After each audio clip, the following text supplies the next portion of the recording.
సిద్దిపేట జిల్లా గజ్వేల్లో ఇందిరా మహిళా శక్తి చీరల పంపిణీ కార్యక్రమం చేపట్టారు. ఈ చీరలను మంత్రి వివేక్ వెంకటస్వామి పంపిణీ చేశారు. కాంగ్రెస్ ప్రభుత్వంలో ఇచ్చిన చీరలను చూసి మహిళలు చాలా సంతోషంగా ఉన్నారన్నారు. తెలంగాణలోనే పద్మశాలితో తయారు చేయబడిన చీరలను మహిళలకు పంపిణీ చేస్తున్నామన్నారు.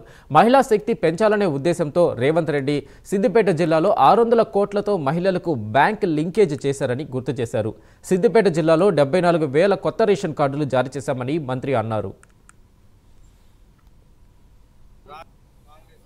ద్వారా మహిళలకు ఇందిరాగాంధీ గారి పుట్టినరోజు ఏదైతే రేవంత్ రెడ్డి గారు చీరల పంపిణీ కార్యక్రమం తీసుకోవడం జరిగిందో ఈరోజు గజ్వేల్ నియోజకవర్గంలో అన్ని మండలాలకు చెందిన మహిళలకు ఈరోజు చీరల పంపిణీ కార్యక్రమం జరుగుతుంది.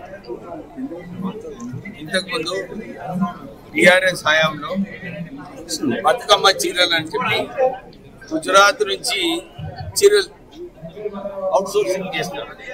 అక్కడ కమిషన్లో ఏందో తెలియదు కానీ క్వాలిటీ చీరలేమో చాలా బ్యాడ్ ఉండే, మహిళలు ఆ చీరలు కట్టుకోలేదు. కానీ కాంగ్రెస్ ఈసారి ఇందిరమ్మ మహిళా శక్తి చీరలు ఏదైతే పంపిణీ చేస్తారో మహిళలందరూ కూడా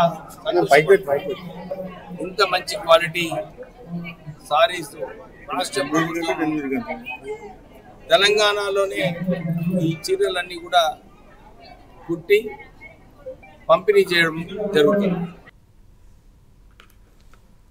కుంభకోణాలకు కేర్ ఆఫ్ అడ్రస్ అయిన కాంగ్రెస్ తాజాగా HILTP స్కామ్కు తెరలేపిందన్నారు మాజీ మంత్రి హరీష్ రావు.